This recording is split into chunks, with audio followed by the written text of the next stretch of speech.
Que presença, que maravilhosa presença. Só esse Deus com essa graça tão poderosa para nos quebrantar de tal forma, amém? Como Ele é bom, como tem sido gracioso, misericordioso. E eu tenho certeza que você foi tocado pela presença do Espírito Santo, tão doce, tão amável, tão perfeito, tão digno. E a despeito de toda a adversidade, quando Ele manifesta a glória, a presença dEle, parece que tudo se apaga, tudo obscurece, né? Quando Ele se manifesta, a gente não está mais preocupado com nada. É por isso que é essencial a presença dEle nas nossas vidas, porque quando Ele se manifesta, a gente descansa no colo dEle, nos braços dEle, não há nada. Isso é incomparável, né? Esse sentimento, essa emoção é incomparável quando Ele manifesta a sua presença. E a oração que eu creio que mais faço na minha vida é que eu nunca perca a sensibilidade, muito pelo contrário, que aumente a minha sensibilidade para perceber a presença de Deus. Ele fez uma promessa que estaria conosco todos os dias até a consumação dos séculos. Essa promessa é para mim e para você, para todos aqueles que entregam sua vida ao Senhor Jesus. Então o que eu preciso é perceber que Ele está comigo em todo o tempo, até a consumação dos séculos. Ele jamais vai me deixar. Ele disse: eu nunca te abandonarei, jamais te desampararei. Então tudo que eu preciso é perceber a presença dEle perto de mim, é ser consolado, ser edificado com essa presença. Você já percebeu que você invoca, que nós fazemos questão da presença dEle nos momentos mais difíceis da nossa vida? Você já pensou se nesses momentos você sente aquele consolo de Deus? Se isso fosse constante, se não fosse, nós não dependêssemos de emoções para perceber e nos curvar diante da presença dEle, a nossa vida seria outra, com toda certeza. Aleluia. Você pode ficar mais um pouquinho em pé.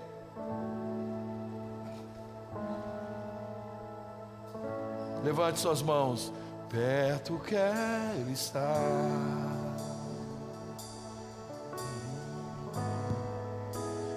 junto aos teus pés, pois prazer maior não há, pois prazer maior não há que me render e te adorar, de me render e te adorar. Tudo que há em mim, tudo que há em mim, nós queremos te ofertar, Jesus. Quero te ofertar, mas ainda é pouco, eu sei. Mas ainda é pouco, eu sei. Se comparado ao que ganhei, se comparado ao que ganhei, nós não somos mais servos, mas somos amigos do Senhor. Não sou apenas servo, teu amigo me tornei. Levante as suas mãos mais alto que você puder e diga: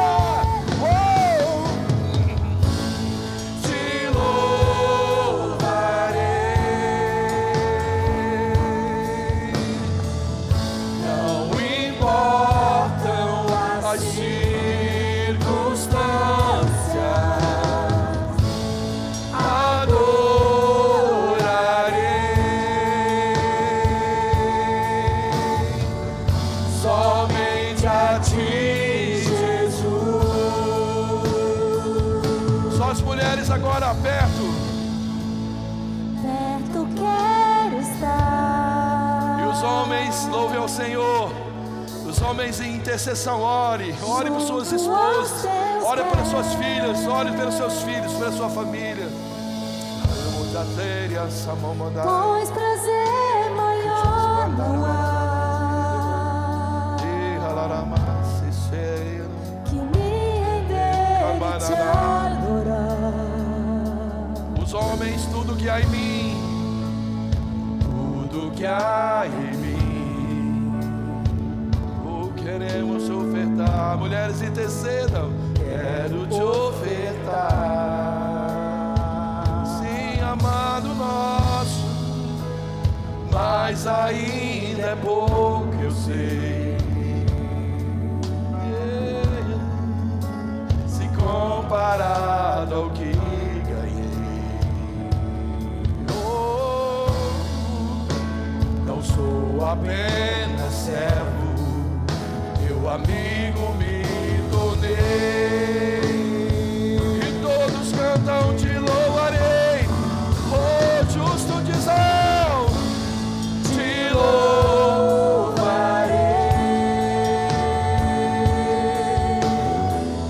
Não importam as circunstâncias,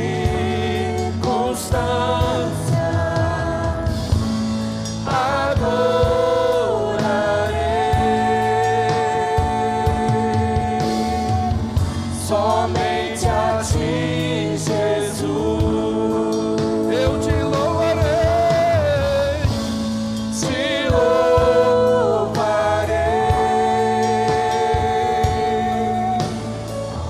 Não importam as circunstâncias,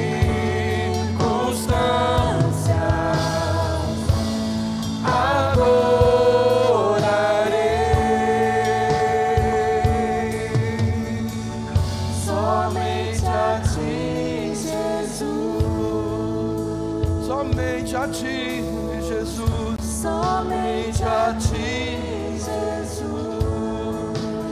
Nosso coração é teu, amado. Somente a ti, Jesus. Todas as nossas emoções entregamos a ti. Somente a ti, Jesus. A nossa família te damos, Senhor. A nossa família entregamos a ti. A nossa vida te damos, Senhor. Os nossos bens consagramos a ti. O nosso ministério, os dons, habilidades e talentos, Pai, entregamos a ti, Pai. Tudo que está sob o nosso domínio, o nosso governo, te damos, te damos, te damos, te ofertamos, Jesus, todo o nosso ser. Somente a ti, Jesus, amado nosso, amado, somente a ti, Jesus.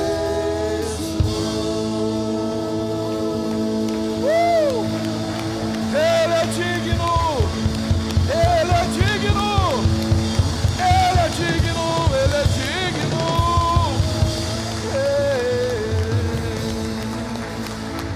Glória a Deus. Deus é bom. E o tempo todo. Deus é bom. O tempo todo. Então dê um brado de vitória ao Senhor. Aleluia. Glória a Deus. Ah, que vontade de ficar adorando. Mas Deus quer falar conosco, amém? Quando nós adoramos, quando nós entregamos o que lhe é devido, Deus não fica devendo nada a ninguém. Então Deus vem nos abençoar com a porção dos céus. E eu creio que vai ser uma marca na sua vida. Essa palavra eu oro que cauterize na sua mente, no seu coração toda essa verdade. Você se renda completamente. Eu e você nos rendamos a essa palavra tão preciosa, tão bendita, tão digna, tão verdade. Que os nossos corações sejam acalmados, acalentados, ensinados, exortados, animados por essa palavra. Que esse espírito de sabedoria que vem dos céus repouse sua mente e o seu coração. Que a sua mente se torne agora aceitável para a palavra de Deus. Que você se curve e se renda às verdades do Espírito Santo. Aquilo que Ele vai, essa semente bendita que Ele vai lançar no seu coração. E que o propósito, que a promessa do Senhor, sua palavra não volta vazia. Antes ela cumpre um propósito, que se cumpra em seu coração todo o propósito de Deus para hoje, para a sua vida, no nome de Jesus. Eu repreendo o mal, todo espírito de confusão mental, distração, perturbação, incredulidade, descrença, falta de fé, cai por terra em nome de Jesus. Ladrões da verdade, vai embora, demônios malditos de perturbação mental, sai em nome de Jesus. Para a glória de Deus Pai, nós consagramos nossa mente, nosso corpo e a nossa alma ao Senhor. Obrigado, Jesus. Aleluia. Pode sentar, queridos, pode sentar. E vamos banquetear dessa palavra tão preciosa. do Senhor. Para quem gosta de temas, o tema da minha ministração é a excelência do cristianismo. Diga comigo, a excelência do cristianismo. Abra sua Bíblia em Romanos, do capítulo 12. Nós vamos ler a partir do 9. Aleluia. Estou muito feliz, querido, e eu estou vendo os resultados dessa motivação, da oração, da leitura, dos desafios que o próprio Deus tem nos dado de permanecer em sua presença, na leitura da sua palavra, jejuando, se tornando assim mais sensível a Ele. E que bom, nós temos tido as manhãs aí com grupos de aproximadamente 50 pessoas, orando conjuntamente, todo dia 6 da manhã. Você que não está entrando no nosso link, precisa cadastrar aí na nossa lista de transmissão para poder linkar, clicar no link e participar da nossa oração, que tem sido uma bênção. Ontem aqui no Bosque de Oração, tanta gente, nós buscando a presença de Deus, foi maravilhoso demais e tenho certeza que fomos agraciados com milagres do Senhor. Você crê nisso? Amém. Romanos 12, 9. O amor seja sem hipocrisia, detestai o mal, apegando-vos ao bem, amai-vos cordialmente uns aos outros, um amor fraternal, preferindo-vos em honra uns aos outros, no zelo, não sejais remissos, sede fervorosos no espírito, servindo ao Senhor, regozijai-vos na esperança, sede pacientes na tribulação, na oração perseverantes, compartilhai as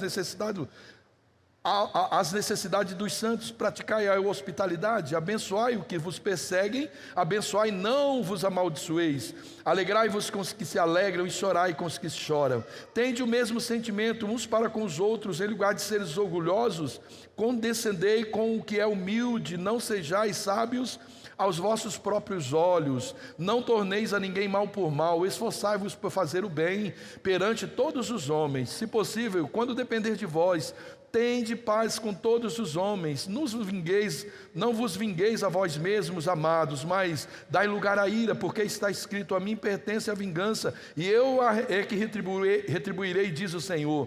Pelo contrário, se o teu inimigo tiver fome, dá-lhe de comer, se tiver sede, dá-lhe de beber, porque fazendo isso, amontoarás brasas sobre sua cabeça. Não te deixes vencer do mal, mas vence o mal com o...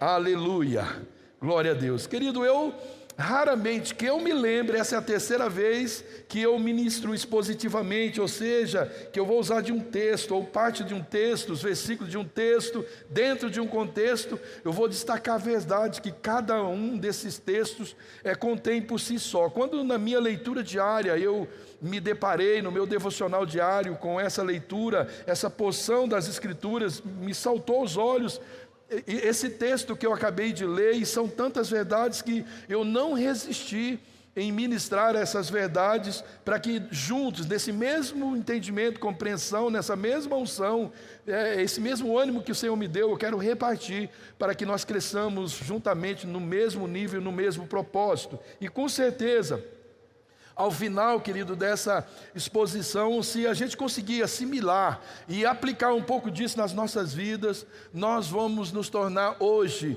um pouco mais parecidos com o Senhor Jesus. Você acredita? Quer ficar mais parecidinho com o papai hoje? Então deixa a palavra produzir tudo que papai quer no seu coração.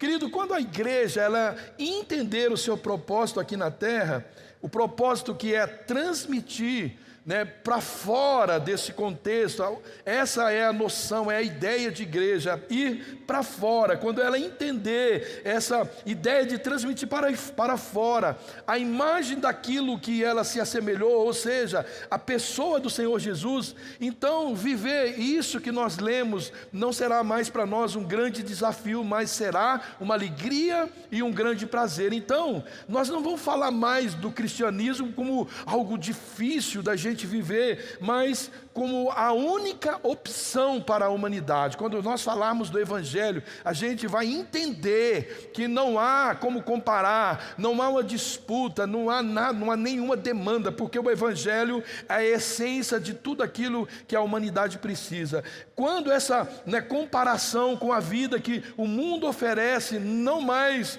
fazer parte da nossa vida, dos nossos pensamentos, então assim nós estaremos prontos para viver esse evangelho segundo Deus, a gente parar de comparar. É porque não tem comparação as coisas do mundo com as coisas de Deus. Então a gente precisa de parar. Sabe aquelas frases, parece que antes era melhor? Isso tem que acabar da nossa vida. Quando a gente entender isso, então nós vamos viver a essência do evangelho de Deus. E Pedro, ele nos traz essa exortação na sua primeira carta, no capítulo 2, versículo 11. Amado, exorto-vos como peregrinos e estrangeiros a vos absterdes das paixões da carne que batalham contra a vossa alma. Filipenses 3:20 diz assim: mas a nossa pátria está nos céus, donde também aguardamos um Salvador, o Senhor Jesus Cristo. Olha o que diz Colossenses no capítulo 1, versículo 12 e 13.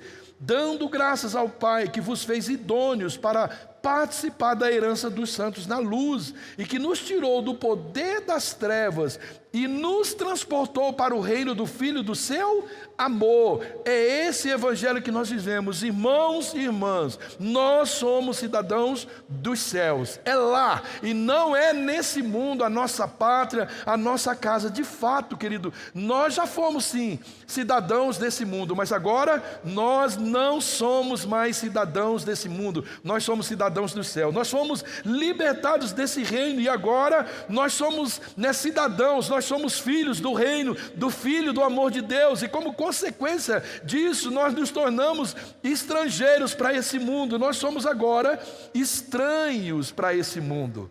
Glória a Deus, é por isso que o mundo não consegue compreender a nossa fé, eles questionam a nossa fé. Aqueles que não estão vivendo esse reino não compreendem isso. É como um estrangeiro que vem aqui, nós não falamos a sua língua e nem ele a nossa, a gente não consegue se comunicar. Assim nós vivemos aqui, a nossa linguagem é uma linguagem sobrenatural, e é por isso que essas atitudes entram em conflito com aquilo que o mundo prega, mas é a nossa única chance de viver o reino de Deus. Isso que nós lemos. Cristo, querido, Ele quer ser visto em mim e em você. Como? Então nós vamos juntos desenvolver esses princípios dentro desse texto que nós acabamos de ler, e nós vamos aprender hoje com o Espírito Santo. Amém? Então você pode dar um aplauso ao Espírito Santo, que vai te ensinar hoje vai nos ensinar coisas tremendas dentro de cada texto. Então, vamos lá, o primeiro, versículo 9 que nós lemos. O amor seja sem... Não abriu a Bíblia. Hipocrisia. O amor seja sem hipocrisia. O amor, querido, quando ele é só de palavra, ele não é verdadeiro. O amor que não age são só palavras. Quando eu amo, as minhas atitudes, elas precisam ser correspondentes àquilo que eu estou falando. Nós amamos a Deus, querido, nós amamos mesmo a Deus, então as nossas atitudes precisam ser inerentes com as nossas palavras. Por quê, querido? Hipocrisia significa fingimento. Hipocrisia significa falsidade. Hipocrisia é fingir algum sentimento, alguma crença, alguma virtude, que na realidade nós não possuímos. E essa palavra, no grego, ela significa a representação de um teatro. É dos atores que, quando eles se apresentavam, eles usavam máscaras de acordo com o papel que cada um desempenhava. Esse é o sentido original dessa palavra. E a carta de Pedro, na sua primeira carta, no capítulo 1, versículo 22, ele diz assim: purificando as vossas almas pelo espírito da obediência à verdade, para o amor fraternal, não fingido. Amai-vos ardentemente uns aos outros com um coração puro. Não há falsidade, não há fingimento, é um coração puro. A forma, querido, com que nós temos amado a Deus e as pessoas, ela encontra esse eco do que eu estou falando no coração de Deus. Será que nós temos um respaldo diante de Deus quando nós falamos que amamos? O texto, querido, ele nos manda ainda detestar o mal e nos apegar ao bem. Você vai perceber que eu estou desenvolvendo a ministração usando cada versículo e cada parte de cada versículo. Isso, querido, parece que é algo tão óbvio, Quando eu te falo, deteste o mal, odeie o mal e se apega ao bem, parece algo tão normal. Querido, detestar o mal e apegar-se ao bem Qualquer pessoa ia entender isso. Não é verdade? Qualquer pessoa. Mas não é tão simples assim a prática disso tudo. Porque nós já nascemos maus. E o bem não está em nós. Tudo isso que eu estou falando para você está na Bíblia. Cada vez que nós mentimos, nós incorremos exatamente nisso, querido. Cada vez que nós odiamos, cada vez que nós falamos mal, cada vez que nós rejeitamos, cada vez que nós resistimos à palavra de Deus, nós estamos incorrendo nisso. O problema, querido, é que nós entendemos o mal como simplesmente fazer mal para alguém, como judiar de alguém, como matar, como roubar, ou fazer mal para alguém. Mas sem fazer absolutamente nada, nós podemos incorrer também no mal, sem fazer nada. Mas o texto ele responde em como a gente faz para odiar o mal. E só há uma forma, querido, para a gente fazer isso. Ele diz: apegando-vos ao bem. Ele diz para a gente rejeitar o mal, odiar o mal e se apegar ao bem. E isso nos dá a resposta, para a gente entender como nós fazemos para rejeitar, para odiar o mal. Isso nos diz que a resposta para o mal não é somente não praticar o mal, é muito mais do que isso, porque a rejeição daquilo que é mal deve nos mover à prática daquilo que é do bem. Não basta não fazer o mal.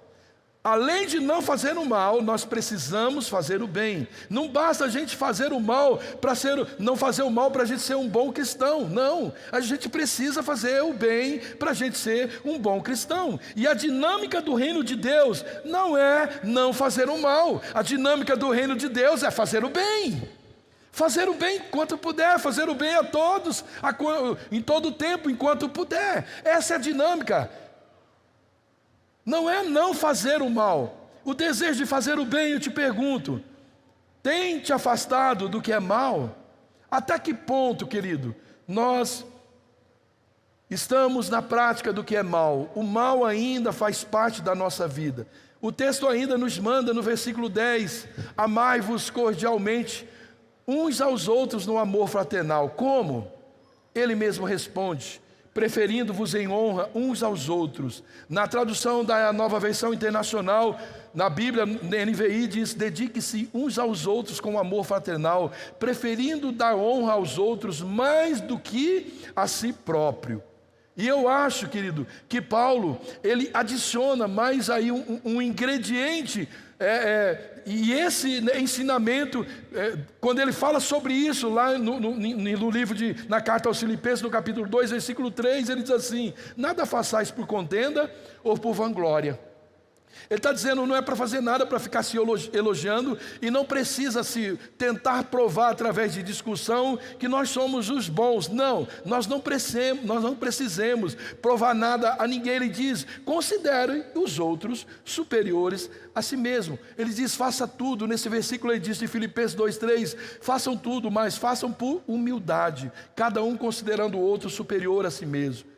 Mas como ser assim, querido, nesse mundo que constantemente está nos empurrando para que a gente seja melhor do que o outro? A gente precisa ser melhor do que os outros. Há uma demanda constante, uma disputa para tudo. É vestibular, é ministério, é dentro de casa, os filhos, é uma demanda. Eles querem provar que são melhores, a gente quer, essa disputa está em nós, está nesse mal que ainda habita em nós.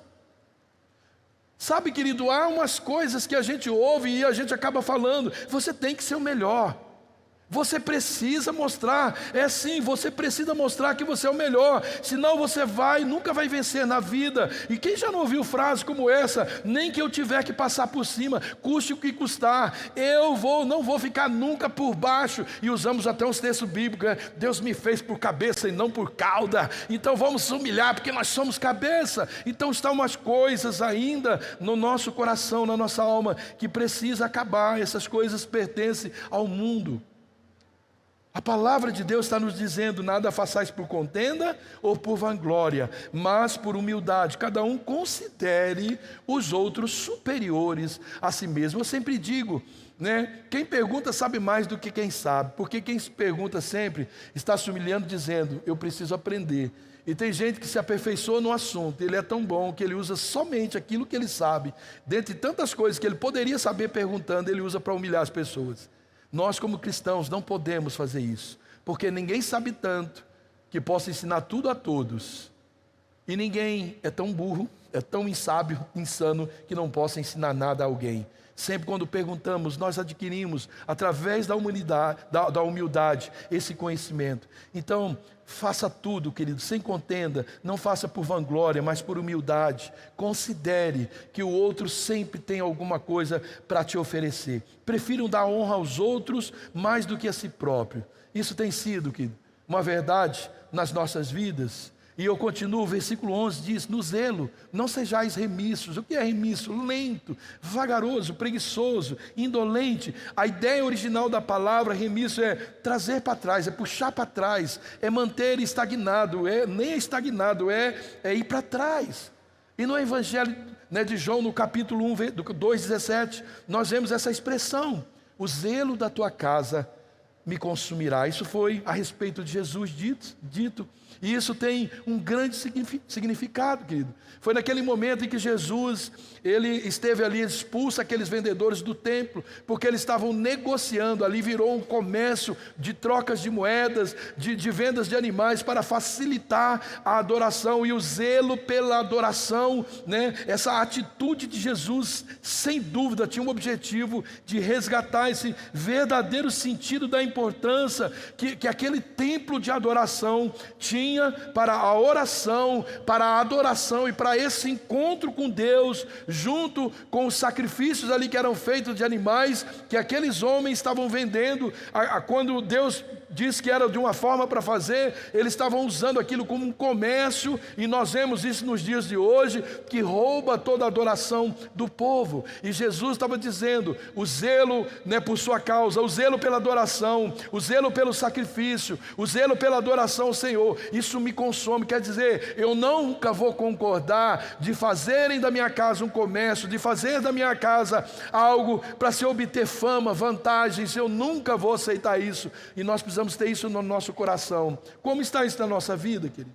Agora, Jeremias, eu sempre cito esse versículo, no capítulo 48, no versículo 10, ele torna isso, ele traz isso para um nível mais fundo, quanto aos resultados dessa indiferença, dessa estagnação. Ele diz que maldito é aquele que faz sem zelo, ou que faz relaxadamente a obra de Deus. Olha o peso disso, querido.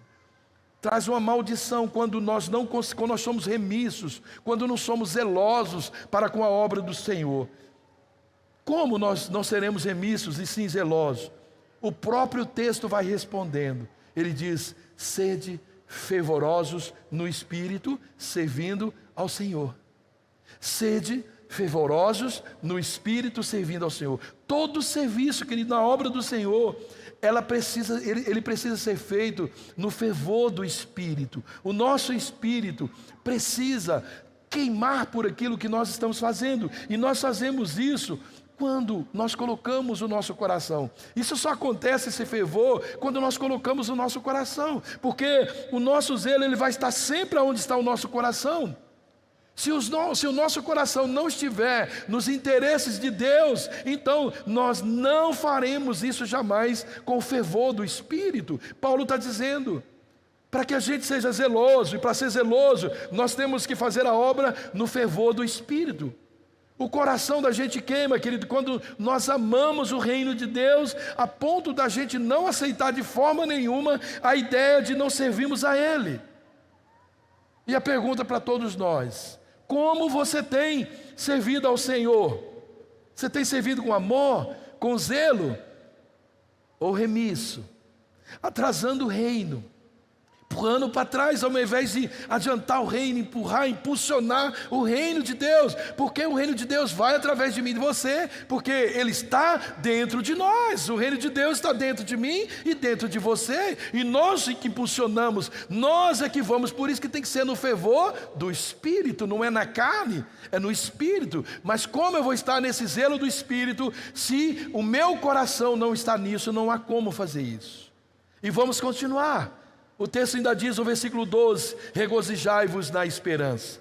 É muito fácil, querido, a gente perder a esperança, é muito fácil a gente perder a alegria da salvação. Se tem uma esperança em nós, que precisa ser celebrada em todo o tempo, é a nossa salvação, é o momento da nossa salvação, nunca deveríamos esquecer isso. Por isso eu repito sempre a data de 27 de dezembro de 1989, onde Cristo entrou na minha vida e fez um reboliço, e eu nunca mais perdi a alegria da salvação. Abacuque no capítulo 3, versículo 17 diz: ainda que a figueira não floresça, nem haja fruto na vide, se o produto da oliveira, ainda que o produto da oliveira menta, e os campos não produzam mantimentos, as ovelhas sejam arrebatadas do aprisco, e nos currais não haja gado, todavia eu me alegrarei no Senhor, eu exulto. Exultar é uma alegria sobremaneira. Eu exulto no Deus da minha salvação. Você tem exultado no Deus da sua salvação? A tua maior esperança é a salvação, e o texto diz: alegrai-vos na sua esperança.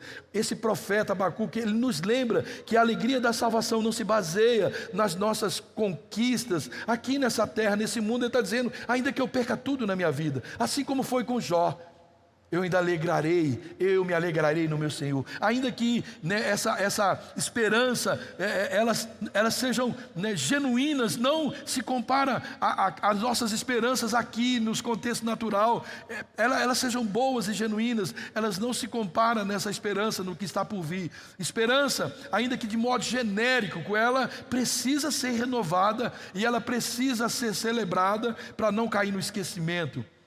E depois que ela cai no esquecimento, querido, nós começamos a protelar, a adiar a nossa esperança. E eu já disse para você em Provérbios 3, no capítulo 3, versículo 12, diz que a esperança adiada, ela deixa o meu coração doente. Quando nós vamos mudando, nós vamos adiando a nossa esperança, o nosso coração vai adoecendo. Toda a esperança, querido, ela merece uma celebração, especialmente aquelas que se referem às nossas expectativas espirituais. Quantas promessas, quantas palavras proféticas você recebeu? Arde no teu coração. Arde no teu coração a esperança que isso vai acontecer. A melhor coisa, querido, às vezes eu sento com a Márcia e nós falamos: isso aconteceu hoje. A gente vê Jesus no templo pregando e ele diz: hoje aconteceu o que diz lá o profeta Isaías. É maravilhoso a gente saber, hoje aconteceu aquela palavra na minha vida, hoje eu vivo, querido, coisas tremendas todos os dias, de palavras que eu recebi lá atrás, no início, palavras que eu recebi no meu primeiro dia, naquele 27 de dezembro, eu estou vivendo hoje, eu vivo diariamente, amém, querido? Então eu não vou permitir que o meu coração fique doente por adiar: isso não vai acontecer, foi um engano, falou da boca para fora, isso não é verdade, mentira de Satanás. É verdade, se Deus falou, está falado, é verdade, eu acredito, amém? Aleluia, aleluia, querido. A esperança, ela produz bons efeitos na nossa vida. Se nós vivemos com confiança, o que acontece? O medo diminui, nós crescemos na perseverança.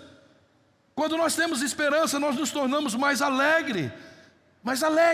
Então põe a sua esperança em Deus. Você tem, querido, diariamente louvado a Deus, se alegrado, cantado ao Senhor, por Ele ser o Deus da sua salvação, por Ele mudar a sua história, mudar a sua pátria. Você, querido, não vai mais para o inferno, agora você é um cidadão dos céus. Você celebra isso diariamente. Você consegue celebrar a tua salvação? Romanos 5,5 diz: e a esperança não nos decepciona, porque Deus derramou seu amor em nossos corações por meio do Espírito Santo que Ele nos concedeu. E você, querido, está cheio dessa esperança? Você está cheio dessa esperança? desse amor. Essa esperança, ela não decepciona, olha o que diz o texto, porque Deus derramou o seu amor em nossos corações por meio do Espírito Santo que Ele mesmo nos deu. É esse Espírito que te mandei convicto.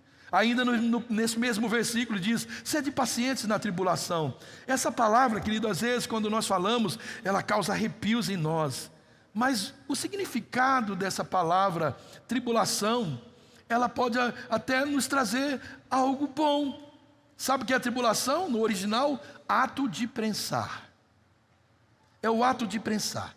É como aquelas uvas, a ideia das uvas que eram prensadas para retirar ali o vinho, também das azeitonas que eram prensadas para extrair o melhor azeite. Assim também extrai o vinho. Se a gente tiver paciência, querido, na hora da prensa, nós vamos permitir que seja extraído o melhor de nós, sempre. Sempre. Se a gente tiver paciência na hora da tribulação, algo maravilhoso, excelente, é nesse momento que nós aprendemos as melhores e maiores lições da nossa vida. É na hora da prensa, é na hora que parece que estão me rejeitando, estão me abandonando, é na hora que parece que tudo cai raio na minha cabeça toda hora. Eu estou firme, esperançoso, persistente, resiliente. É nessa hora que eu vou crescendo de fé em fé e eu vou ficando maduro para o Senhor.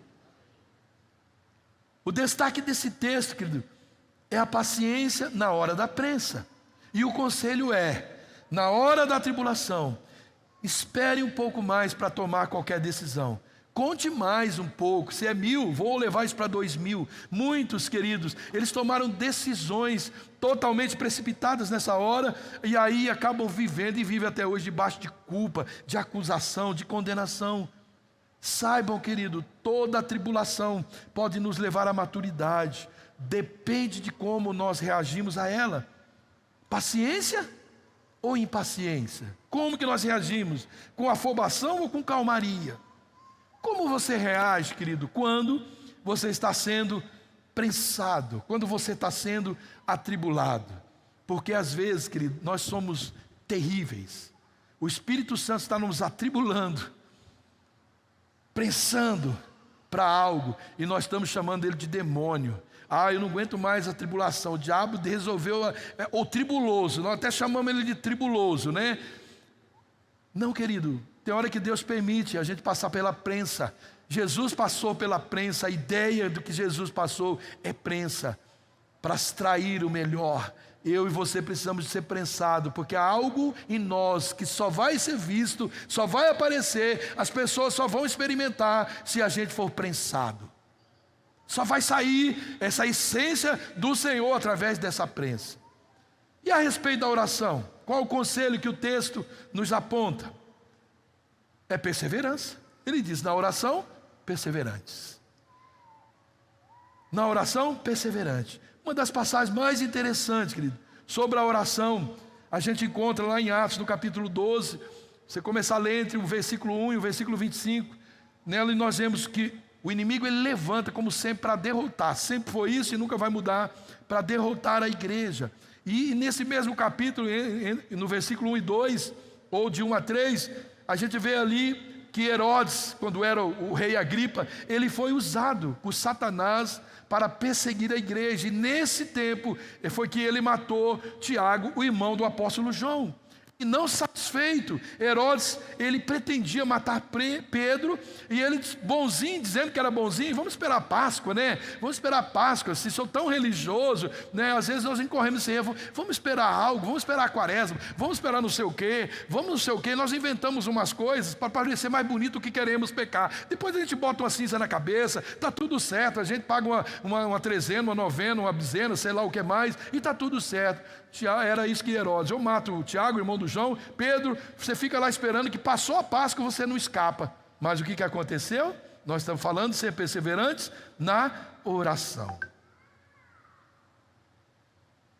Infelizmente, querido, muitos cristãos têm se esquecido do devocional e deixado a oração de lado. Muitos cristãos têm deixado isso, querido. Muitos. E em meio, querido, a esse quadro de perseguição que a igreja passava, o que a igreja fez? Perseverou em oração. Diz o texto que havia uma oração incessante na igreja a favor de Pedro, capítulo 12, no versículo 5 de Atos. E a verdade é que hoje, querido, nós não experimentamos mais milagres, porque muitos cristãos têm esquecido a sua vida de devocional e deixado a oração de lado. Muitos cristãos, eles preferem passar horas e horas na internet, no celular, do que se ocupar alguns minutos na presença de Deus. Muitos preferem passar um bom tempo vendo filmes, séries, a buscar Deus em oração. Guarde essas palavras que eu vou dizer para você, queridos. Pouca oração, pouco poder. Muita oração, muito poder. Nenhuma oração, nenhum poder. É assim que funciona, querido. Nós não vamos ter se não conhecer o coração do Pai, porque oramos a palavra, oramos a vontade do Pai, e quando oramos, Deus faz a sua vontade. Nós vemos, ouvimos e participamos da vontade de Deus quando nós oramos a vontade de Deus. Como vamos fazer isso? Disperso, não sendo perseverante. Uau, filha, pode deixar lá, meu amor, eu já estou molhado mesmo. Versículo 13. Compartilhar as necessidades dos santos. Eu quero voltar ainda para a oração. Nós demos esse start, querido, só para te lembrar. Esse é o objetivo. Nós queremos tirar. Essa pandemia causou algo terrível na igreja. Nós vamos falar, não da pandemia, mas desse mal que causa... Obrigado, filho. Que causou um esfriamento, uma indiferença na igreja. E que, graças a Deus, a igreja está despertando, assim como fez lá na igreja de Atos, para as coisas novas que o Senhor quer fazer. Você acredita nisso? Você acredita nisso? Então nós demos esses starts. Então participe desses movimentos, não fique de fora. Eu me alegro, eu estou vendo gente novinha chegando na igreja, gente que ainda nunca nem leram a Bíblia, mas eles estão sedentos. Que alegria que eu sinto. Ontem nós fomos compartilhando, nos alegrando com isso, eu e a Márcia, de ver, né, o que aconteceu aqui no Bosque. Foi maravilhoso. Eu estou feliz. As 50 pessoas, mas 50 homens e mulheres. Fez 3 anos não chover, 3 anos e meio não choveu. Um homem diz, não vai chover, né, por determinado tempo, e não choveu, e depois ele diz, agora vai chover, e choveu, né? Um homem que disse, levanta vales de ossos secos, e levantou. Eu acredito que 50 pode fazer um estrago muito maior no inferno. Então eu me alegro, e esse grupo está de parabéns, e ele vai aumentar, aleluia, amém. Está dada a partida, querido, está dada a partida. Engane no exército. Versículo 13, compartilhar as necessidades dos santos. Compartilhar a necessidade dos santos é uma das virtudes mais importantes. Os santos aqui mencionados na palavra de Deus são os verdadeiros servos, são os cristãos, aqueles que entregaram sua vida a Deus. E o desejo que Deus tem para a sua igreja, querido, é que haja um compartilhar, não só de momentos de alegria, mas também a necessidade naqueles momentos difíceis. E no mundo, querido, cada vez mais egoísta, onde um dos lemas é cada um com o seu problema. Não é isso que a gente ouve? Problema é? A igreja não tem isso. O problema da igreja é nosso. Quando o teu filho vem, tua esposa vem, se você falar isso, você não está nem crente essa. Como diz o André Valadão, você não é crente não. Problema é seu para sua esposa, problema é seu para o seu filho, problema é seu para o seu irmão. Precisa converter. Não, problema não. E esse é o lema que a gente ouve diariamente, querido. Nós somos esses santos.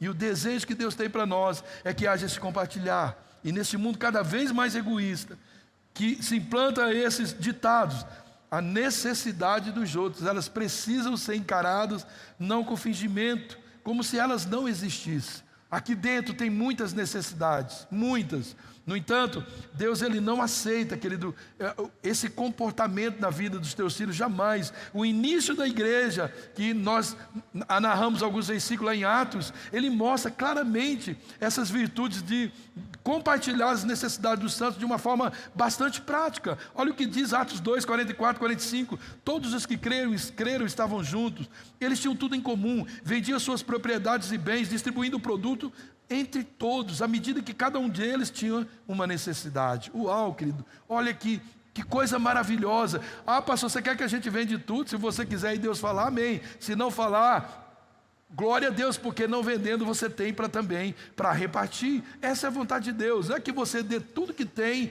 né, a menos que Ele fale para você. Mas se Ele não falar, porque Deus faz isso até hoje e faz mesmo, mas se Ele não falar, com o que temos é para abençoar os outros. Mas muitas vezes, o que acontece, querido? Nós fingimos que não é com a gente. Necessidade do outro, nada tem a ver comigo. E nós, querido, nos esquivamos e nós vamos vivendo essas nossas vidinhas, querido, completamente egoístas. Se Deus, né, como se Deus ele não enxergasse as nossas atitudes. E isso não é verdade. Tudo que Deus nos deu, desde a nossa vida, os nossos bens, experiência, nossa prosperidade, são para compartilharmos a necessidade dos santos, os irmãos, os servos de Deus. E isso, querido, é exercitar amor. Como é que você tem compartilhado as bênçãos que Deus tem dado a você, os dons, ministério, os talentos, os bens que Deus tem colocado nas suas mãos? Como é que você tem compartilhado isso? E ainda no versículo 13 diz: praticai a hospitalidade. No Novo Testamento, querido, essa hospitalidade é a marca registrada da vida cristã. Ela está lá na lista das características do bispo, daqueles que vão ser ungidos para ministério. Tito 3,2, né, Tito 1,8, Timóteo 3,2, fala das características dos bispos. E ele diz que em uma delas que ele tem que ser hospitaleiro. Está ordenado isso também a todos os seguidores de Jesus como uma expressão de amor, como lemos aí no versículo 13 de Romanos: pratiquem a hospitalidade. Na primeira carta de Pedro, no capítulo 4, no versículo 9, diz: sejam mutuamente hospitaleiros sem murmuração, sem reclamação. Sabe aquela visita que chega? Depois nós vamos entrar que a hospitalidade nada tem a ver com a visita que você convida. A origem dessa palavra é outra. Mas mesmo aquela visita bondosa, a sogrinha toda amorosa que traz presente para todos os netos, quando ela vai embora. Uau! Esses dias eu ouvi uma, né? Diz que a alegria do genro é levar a sogra na rodoviária. É assim sua alegria? Não, então está tudo errado. Isso está ordenado. Jesus nos ordenou como expressão de amor. Então fazer isso sem murmuração. Mas você sabia, querido, que o significado dessa palavra vai além da gente ser um bondoso anfitrião com aqueles que a gente convida para ir em casa? Ah, você me recebe tão bem, Kelly, Silmar, a casa de vocês, maravilhoso ir lá. Mas é mais do que isso. A palavra hospitalidade no grego significa amor pelos estranhos. Pastor, você está apertando. Amor pelos estranhos. Quando Paulo fala sobre a gente praticar a hospitalidade, ele está nos convocando a gente buscar relacionamento com pessoas que não é do nosso meio, pessoas que têm necessidade. Deus sempre se preocupou, Ele sempre falou desde Israel, desde o Velho Testamento, Ele deixou sempre algo para o estrangeiro. Ele diz: não colha todo o campo, deixa os cantos, as beiradas para o estrangeiro. Sempre Deus deu ênfase, né, a participação na vida do estrangeiro. E essa, querido, parece que mas não é uma tarefa muito fácil, porque a hospitalidade significa primeiramente que nós precisamos criar em nosso coração, na nossa vida, um espaço livre para esse estranho, para que ele possa entrar e tornar-se o nosso amigo e não o nosso inimigo. Isso é o significado. Então, hospitalidade não é para a gente mudar pessoas, mas é simplesmente a gente dar, né, a gente oferecer a eles um espaço para que eles possam, essas mudanças na vida deles possam acontecer. Por isso que nós precisamos ter muito cuidado, querido, quando aparece o estrangeiro na igreja, o estrangeiro na porta da sua casa. Quem sabe o estrangeiro seja Jesus disfarçado? Será que um dia nós deixamos de hospedar Jesus porque ele se comportou como estrangeiro? E quando as pessoas novas aparecem na nossa vida, como é que nós tratamos? Como um estrangeiro? Ou nós damos a eles a oportunidade para mudar? Primeiro nós queremos as pessoas mudadas para hospedá-los. Não, Deus está dizendo, hospede, ponha no teu coração, deixa no teu coração, na sua casa, na sua vida, um lugar para essas pessoas terem a oportunidade de mudança. É isso, né, que nós precisamos. E aí, queridos? Seu coração e sua casa tem espaço para oferecer a possibilidade de mudança de vida a quem precisar? Você é hospitaleiro? Versículo 14, abençoai o que vos persegue, abençoai e não amaldiçoeis. Humanamente falando, querido, não há nada mais gostoso do que ver os nossos amigos se dando mal. Uau, pagou, eu sabia, eu estava esperando isso, eu não vi a hora de você se lascar. Dar o troco a eles, ignorar, prejudicar, falar mal deles, desenvolver aquilo que nos fizeram, devolver, né, aquilo que nos fizeram e com juro.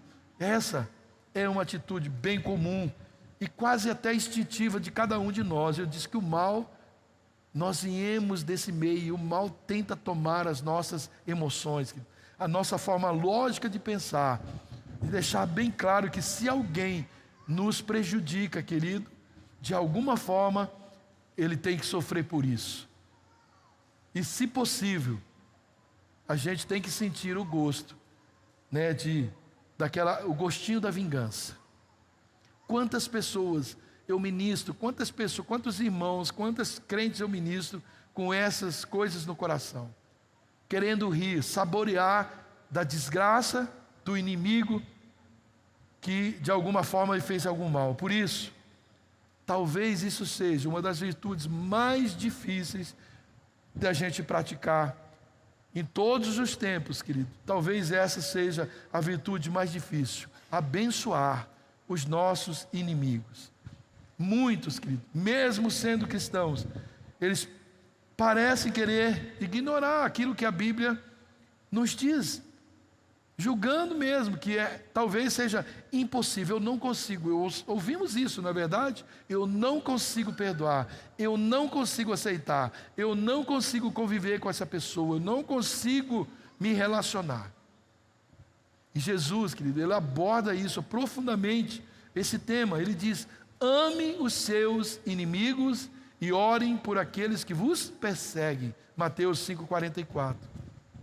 E somente, querido, essa parte do texto já demonstra, né, uma ordem muito clara que Jesus nos deu para cumprir.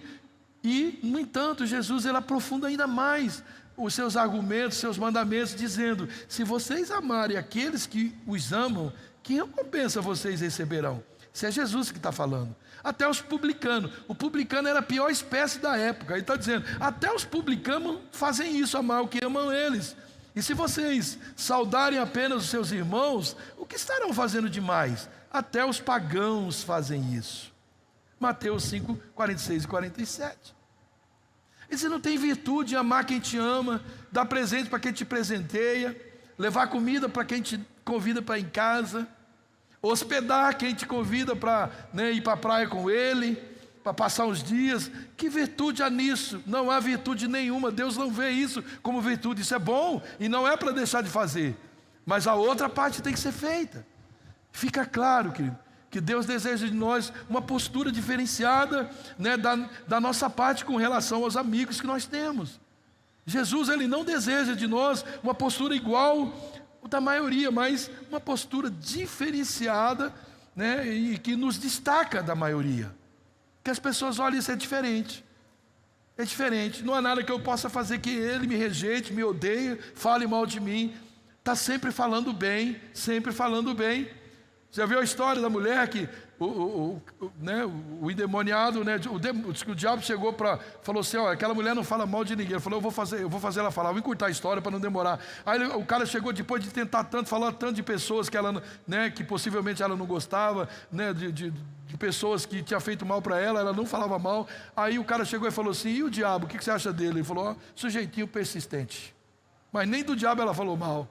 E a gente fala mal, às vezes, até de Jesus. Ah, Jesus me abandonou. Jesus não é tudo o que eu pensava. Ah, querido, Deus deseja uma postura diferenciada. Jesus deseja isso. Isso nos leva a pensar em como nós temos tratado essa questão com os nossos inimigos? Que atitudes você tem tido, né, com relação a eles? Agora vamos lá ao versículo 15: alegrai-vos com os que se alegram e chorai com os que choram. Mesmo quando se trata de pessoas de quem nós não temos aquela, né, ligação tão especial, mesmo aí a compaixão, ela nos pede para ser, não nos pede para ser indiferente com aquelas pessoas que sofrem. Lembra do bom samaritano? Ele não tinha nenhuma ligação com aquela pessoa, ele nem conhecia, mas ele, por causa do amor, por causa de se interessar, por causa do sofrimento daquele homem, ele parou, né? E de quem nós não esperávamos nada, o samaritano que os judeus rejeitavam. Nenhum judeu, nem o levita, nem o ministro de louvor parou, nem o sacerdote, o pastor parou para acudir, mas o samaritano, de quem não esperava nada, parou para chorar com aquele que sofria. Porque a fé cristã, querido, ela é baseada nisso, na partilha. Assim como o Pai partilhou o seu Filho conosco, assim também nós devemos partilhar uns com os outros, porque nós somos um só corpo, de maneira que um só membro, se um só membro padece, todos os membros padecem com ele, e se um membro é honrado, todos os membros se regozijam com ele. Ora, vós sois do corpo de Cristo, e sois membros e seus membros em particular. 1 Coríntios 12, 26, eu estou lendo. Todo o evangelho, querido, ele é para nós uma convocação de partilha, de comunhão solidária. Por exemplo, João, no capítulo 15, versículo 2, diz o quê?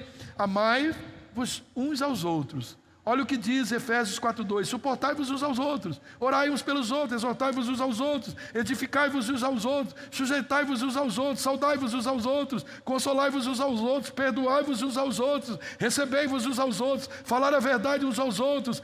Olha, querido, partilhar dessas expressões de alegria ou tristeza, né, do outro deveria ser muito normal entre nós. Você percebe aqui quanto vos uns aos outros?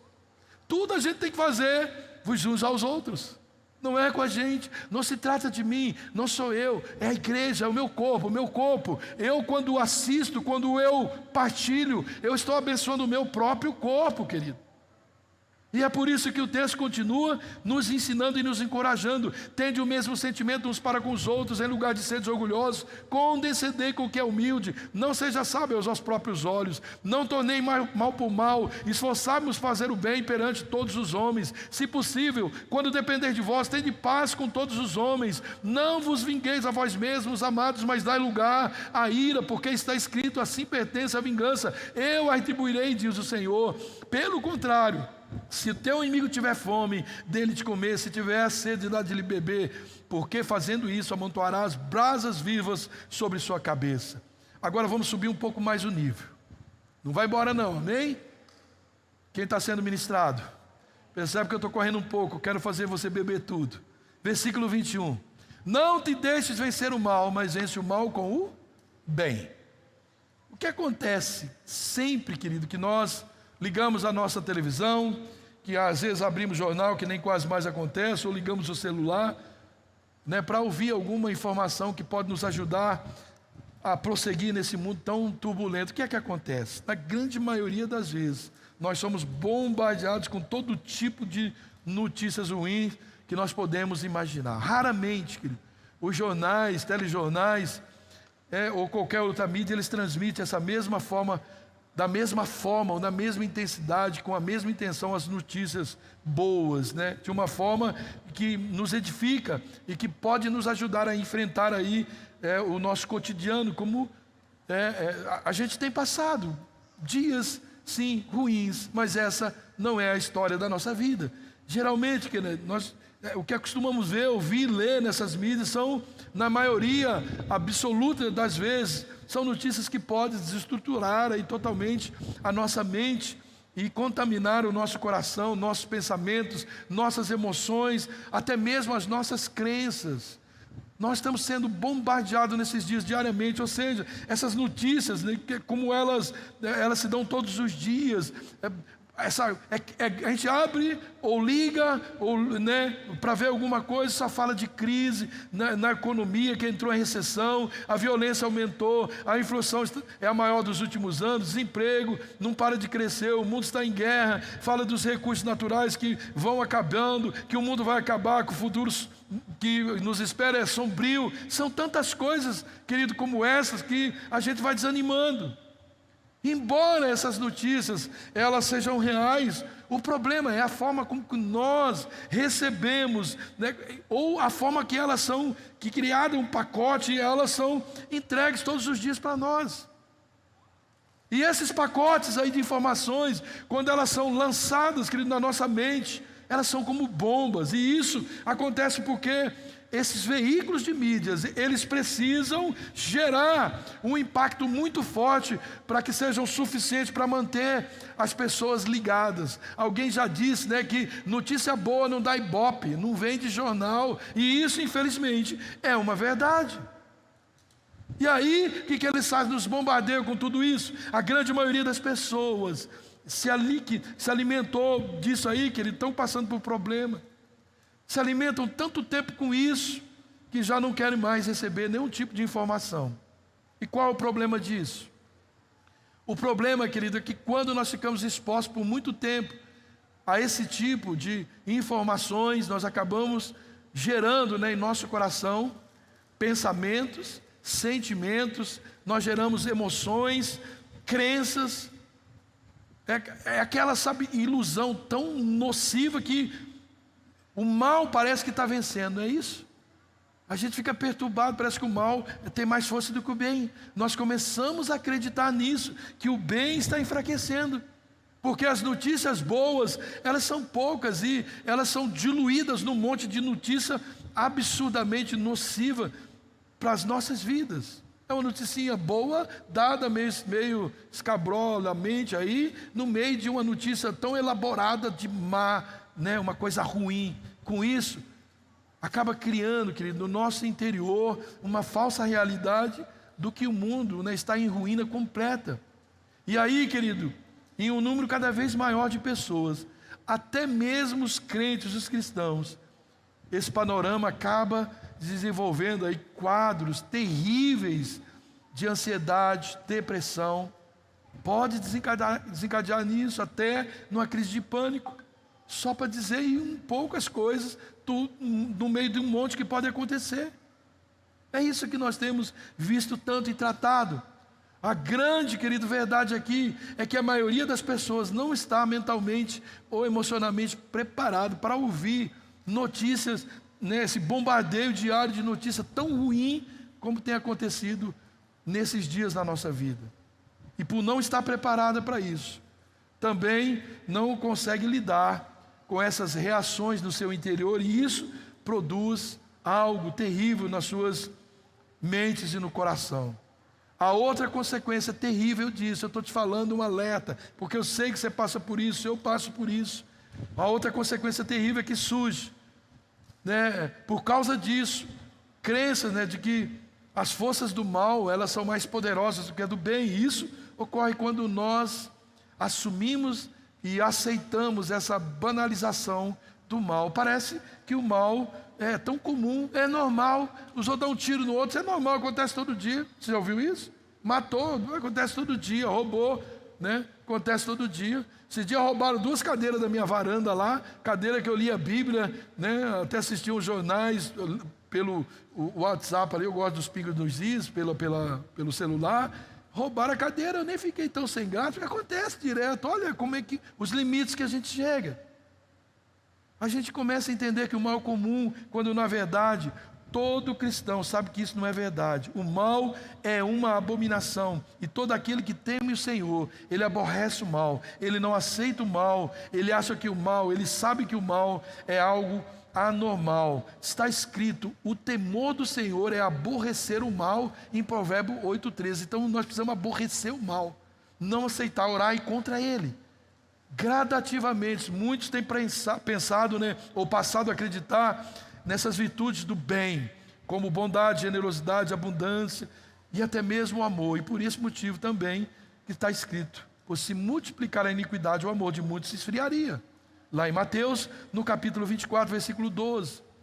A iniquidade, querido, também tem se multiplicado na forma, né, de nos atingir, usando esses veículos de mídias. Então nós precisamos ter cuidado. Mas também dentro dos nossos corações, isso causa a impressão de que a iniquidade é maior do que está. Se a gente não se cuidar, a gente se rende a ela. Quando a gente liga a TV, quando a gente ouve notícias, até mesmo quando nós conversamos com pessoas contaminadas com essa má visão do mundo, a gente se contamina. O segundo versículo, né, que eu quero te falar, de Mateus capítulo 20, versículo 12, e traz também para nós essa ideia, né, de que o amor das pessoas se esfriaria. Não está acontecendo, você acha que isso não tem nada a ver? Então, querido, não ceda a essas notícias, não concorde, ore, vá contra, levanta contra isso tudo, porque isso não é normal, não pode ser normal. Nós estamos aqui como agentes de Cristo para mudar essa realidade. Não empreste o seu ouvido para encher de tantas coisas. Eu vou concluir.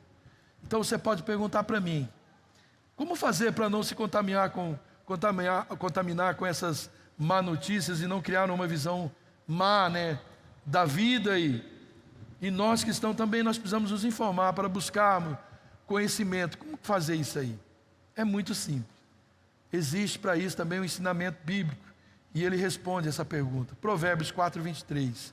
Sobre tudo que se deve guardar, guarda o teu coração, porque dele procede as fontes da vida.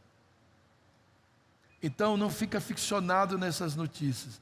Cuidado com o que ela faz no seu coração. Guarde. Não ceda o teu coração para tanta bombardeio. Não, querido.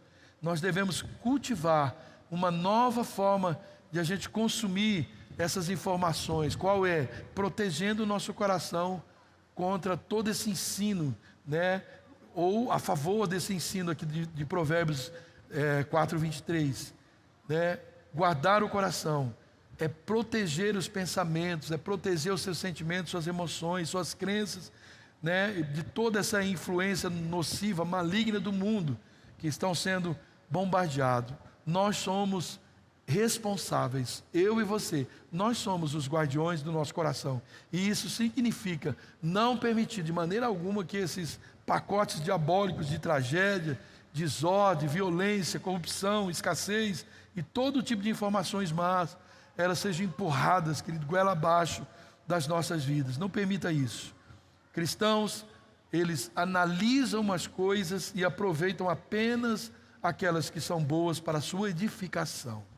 A Bíblia nos diz: examinai tudo e retende o que é bom, ou retende bem. 1 Tessalonicenses 5:21.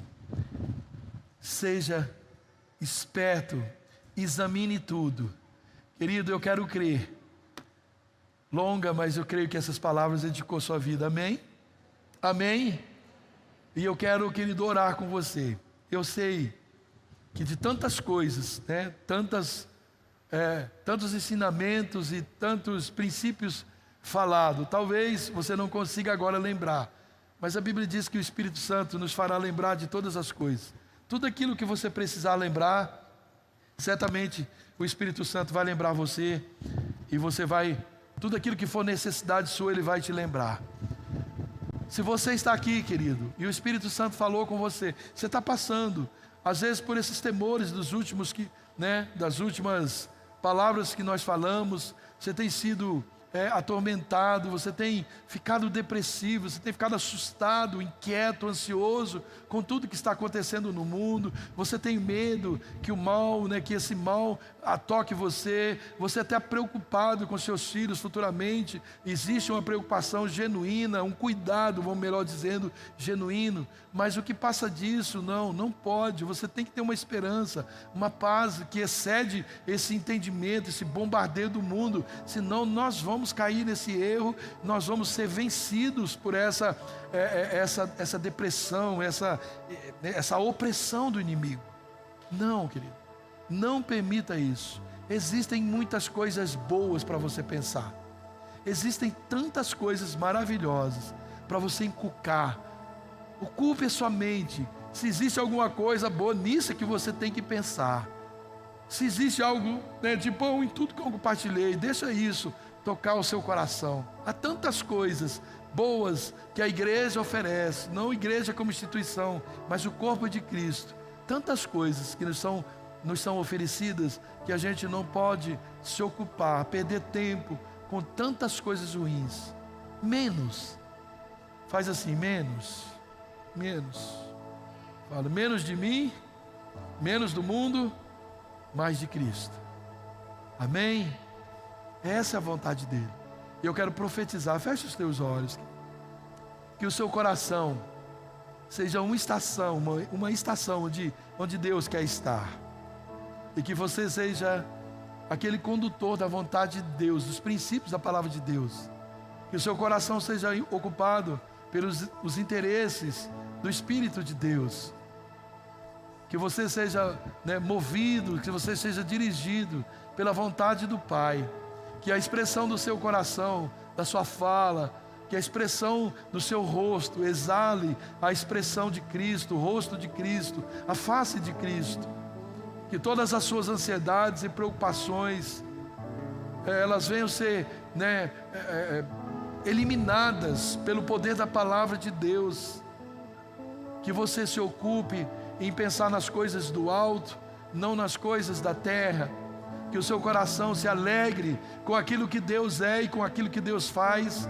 Ele está fazendo e certamente fará sobre a sua vida. Que você se ocupe na oração, na leitura da palavra, em se encher da presença de Deus, em investir e gastar tempo na presença de Deus. Que a sua vida ela seja plena no exercício da obra, no zelo pela obra de Deus.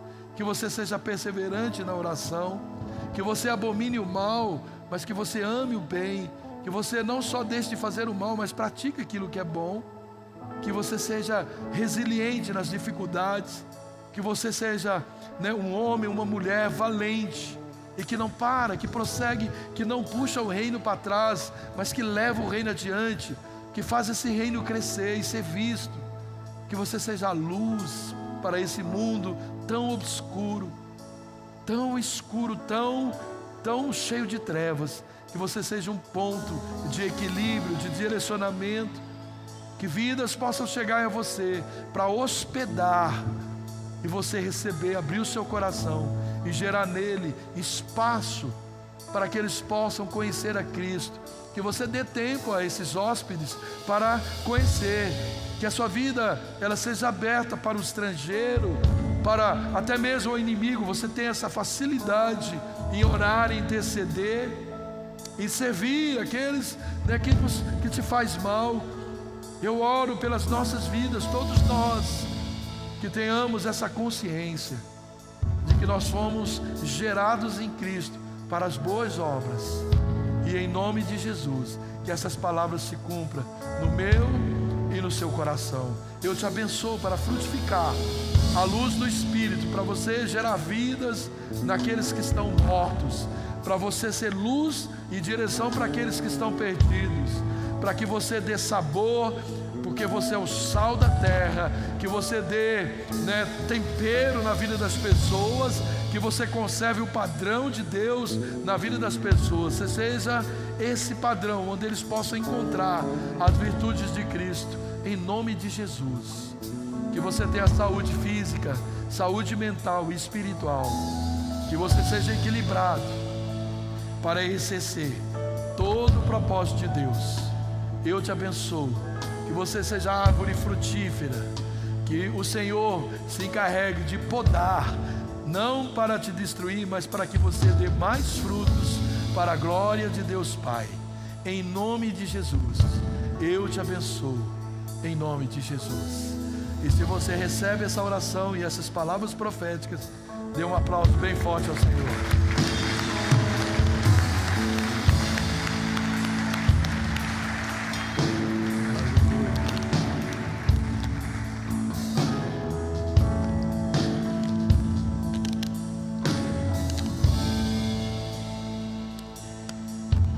Recebi um novo coração do Pai. Vamos ficar em pé, queridos? Coração regenerado, coração transformado, coração que é inspirado por Jesus. Como fruto desse novo coração, Como fruto desse novo coração, eu declaro a paz de Cristo. Vai! eu declaro a paz de Cristo, abençoo, meu irmão. Preciosa é a nossa comunhão. Preciosa é a nossa comunhão.